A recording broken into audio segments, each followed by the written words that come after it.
Bus త్వరగా వస్తే దేవుని చిత్తం, బస్సు త్వరగా రాకపోతే దేవుని చిత్తం.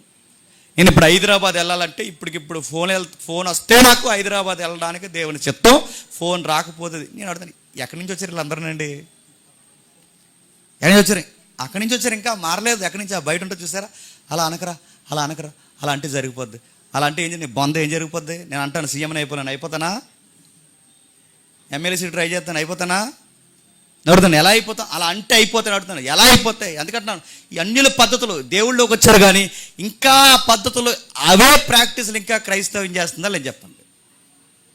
దేవుని చిత్తం అయితే మనసులో నెమ్మది ఉంటుంది, దేవుని చిత్తం కాకపోతే మనసులో నెమ్మది ఉందంటే దేవుని క్రియలు చేస్తున్నప్పుడు అపోస్తులు టెన్షన్తో సువార్త ప్రకటించారు లేదా. ఇక్కడ ప్రకటిస్తే తరిమేస్తే అక్కడ పోయారు, అక్కడ ప్రకటిస్తే తరిమేస్తే అక్కడ పోయారు, అక్కడ ప్రకటిస్తే అక్కడ రాళ్ళిచ్చు కొట్టారు.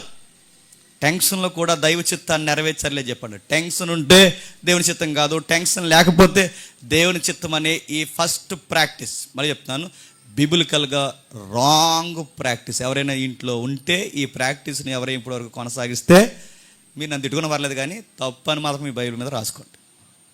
నన్ను ఏమనుకున్నా పర్లేదు కానీ ఆ పద్ధతులు మాత్రం పాటించి మీరు తర్వాత బొచ్చు పీక్కోకండి. మళ్ళీ చెప్తున్నాను, ఉదాహరణ చెప్తాను వినండి.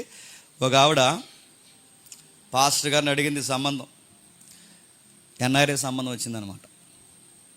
ఆ సంబంధం వచ్చినప్పుడు పాస్టర్ గారు ఇది దైవ చిత్తం అని నేను చాలా ప్రగాఢంగా విశ్వసిస్తున్నాను. నేను ప్రగాఢంగా విశ్వసిస్తాను ఎందుకంటే మరి ఎన్ఆర్ఏ కదా, ప్రగాఢంగా విశ్వసిస్తున్నాను ఇది దేవుని చిత్తమే. ఎందుకంటే ఎక్కడో ఉన్న ఎస్తేర్ రాణిని ఎలాగైతే చూశారో ఎన్ఆర్ఐ నన్నే చూశాడంటే ఇది చాలా ప్రగాఢ విశ్వాసం అని నాకు అర్థమైంది.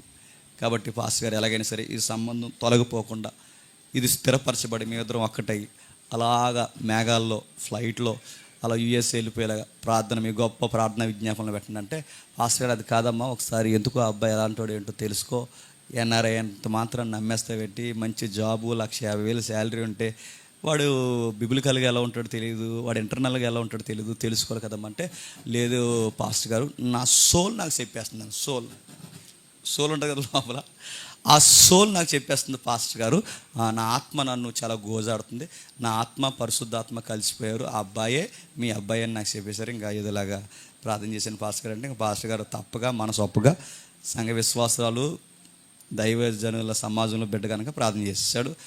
వాళ్ళకి దైవ చిత్తం అనుకుని పెళ్లి చేశారు. పెళ్ళైన 6 monthsకి రాపిడి స్టార్ట్ అయిపోయింది.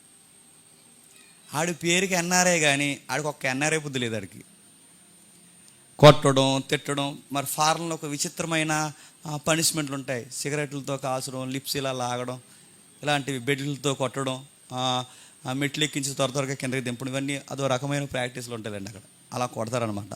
ఐస్ మీద కూర్చోబెట్టడం, గ్యాస్ మీద ఇలా చేతులు ఎట్టడం, ఇవన్నీ ఆడు చేయిస్తుంటే అప్పుడు పాస్టర్ గారు ఫోన్ చేసి అందంట, ఇదేంటి పాస్టర్ గారు దేవుని చిత్తం అనుకున్నాను కదా, ఈడేంటి నన్ను ఇలా సిగరెట్లతో కాల్చేస్తున్నాడు, ఇది దేవుని చిత్తం అని అంటే అప్పుడు అన్నారు పాస్టర్ గారు, ఈ దేవుని చిత్తం అని నువ్వన్నావు తప్ప చెప్పమ్మా, దేవుడు అన్నాడమ్మా నీ అన్నారైతే నువ్వు ఎల్లకాలము అలాగే వర్ధిల్లును గాక అన్నాడు. ఇప్పుడు చెప్పండి, నేను అడుగుతాను దేవుని చిత్తం అని, మీ చిత్తాన్ని దేవుని చిత్తం అనడం దేవుని చిత్తము కాదు. మీ ఇష్టాలు దేవుని ఇష్టాలు అనుకోవడం దేవుని ఇష్టాలు కాదు. దానికి రెఫరెన్స్ సరిపోవాలి. బిబిలికల్గా మీ ఉద్దేశాలకి వాక్యాలు ఆధారాలు ఉండాలి. అలా లేకపోతే మళ్ళీ చెప్తున్నాను, మీరు ఎన్ని ప్రాక్టీసులు చేసినా దైవ చిత్తం అని మాత్రం దాన్ని ధృవీకరించుకోవడం, మిమ్మల్ని మీరే మోసం చేసుకోవడం అవుతుంది. రెండవది, మొదటి పద్ధతి మనశ్శాంతి నెమ్మది ఉంటే దైవ చిత్తం, మనశ్శాంతి నెమ్మది లేకపోతే దైవ చిత్తం కాదు. ఒకవేళ అది దైవ చిత్తం అయితే సువార్త ప్రకటిస్తున్నప్పుడు మన టెన్షన్ వస్తే చెప్పండి అది దైవ చిత్తం కాదనడానికి లేదు. ఆ రిఫరెన్స్ మనల్ని అడ్డగిస్తుంది. యేసు ప్రభు వారు సిలువ బలియాగానికి వెళుతున్నప్పుడు ఆయన చాలా టెన్షన్ అయ్యారు కనుక అది దేవుని చిత్తం కాదనడానికి ఈ పద్ధతి అక్కడ వర్తించడం చెప్పండి లేదు. కాబట్టి వాక్య ప్రకారం ఆ మొదటి పద్ధతి చెప్పండి తప్పు.